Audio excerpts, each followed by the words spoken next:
शहाद्याचे लोकनियुक्त नगराध्यक्ष अभिजित पाटील ॲक्शन मोडवर. पदभार स्वीकारताच कचरा डम्पिंग ग्राउंडला दिली अचानक भेट. बेधडक मी मराठी बातमीपत्राची घेतली, नगराध्यक्षांनी दखल. शहरातील दोंडाईचा रोडवरील डम्पिंग ग्राउंडमधील कचऱ्यामुळे शेतकऱ्यांचे मोठे नुकसान होत असल्याबाबतची बातमी बेधडक मी मराठी न्यूजने प्रमुखतेने प्रसिद्ध केली होती.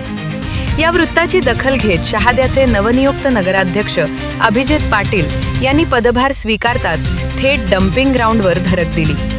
यावेळी त्यांनी प्रत्यक्ष पाहणी करत साचलेल्या कचऱ्यामुळे शेतकऱ्यांच्या होत असलेल्या त्रासाची दखल घेतली. कामात हलगर्जीपणा करणाऱ्या स्वच्छता विभागाच्या अधिकारी आणि कर्मचाऱ्यांची त्यांनी चांगलीच कानउघडणी केली आणि तातडीने उपाययोजना करण्याचे आदेश ही यावेळी पाटील यांनी दिले. शहरातील नागरिकांच्या आरोग्याशी तडजोड खपवून घेतली जाणार नाही.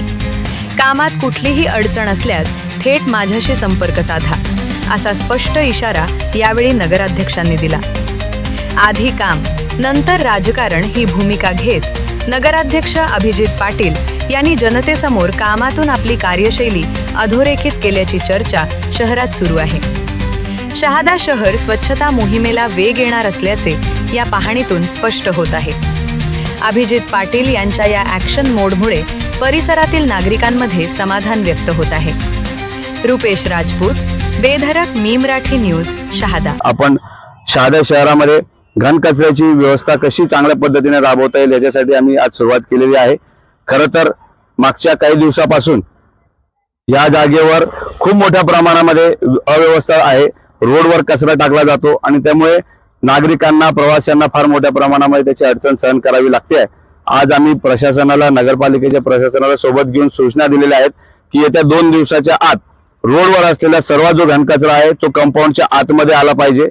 त्याच्यानंतर जे अनुषंगिक कामे या बांधकाम विभागाच्या मार्फत या घनकचऱ्याच्या जागेवर साईटवर होत आहेत याची देखील लवकर आम्ही चौकशी लावणार आहोत. कुठल्या पद्धतीने टेंडर झाले, नक्की काय नियोजन आहे. खरं तर शेतकऱ्यांसाठी खत उपलब्ध करून घेण्यासाठी बायोमायनिंगची प्रक्रिया राबवण्यात आली. फार मोठ्या प्रमाणामध्ये निधी खर्च करण्यात आला, परंतु मागच्या 2 वर्षापासून सदर हे जे खत झालेलं गोळा केलं होतं ते देखील त्याची विल्हेवाट झाली नाही आणि पुन्हा तीच घाण इथं जमा होते.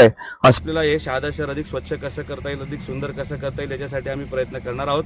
माझी सर्व शहरवासियांना देखील विनंती आहे की कचरा संकलन करणाऱ्या ज्या गाड्या येतात त्याच्यामध्येच आपण कचरा टाकावा. शक्यतोवर सर्वीकडे आपण तशी व्यवस्था करण्याचा प्रयत्न केलेला आहे. रस्त्यावर कचरा टाकू नये, गटारींमध्ये कचरा टाकू नये, त्याच्यामुळे देखील फार मोठ्या प्रमाणामध्ये दुर्गंधी वाढते आहे. सर्व शहादेकरांना सोबत घेऊन येणाऱ्या काळामध्ये लवकरात लवकर एक चांगलं स्वच्छ शहर कसं आपण सगळेजण मिळून निर्माण करू शकू याचा प्रयत्न करणार आहोत. सर्व शहादेकर तसेच सर्व नवनिर्वाचित नगरसेवक, लोकप्रतिनिधी आपल्याला याच्यामध्ये सहकार्य करतील. आदरणीय आमदार साहेबांना देखील आम्ही याच्यामध्ये सहभागी करून घेणार आहोत. त्यांचं देखील मार्गदर्शन मोलाचं असणार आहे. त्यामुळे सर्वांना सोबत घेऊन शहादे शहराचा घनकचरा व्यवस्थापन आणि स्वच्छतेमध्ये जास्तीत जास्त आपण भर कशी टाकू शकू याच्यासाठीचा आमचा प्रयत्न असणार आहे. त्याला सर्व पत्रकार बांधव देखील सहकार्य करतील अशी अपेक्षा करतो. धन्यवाद.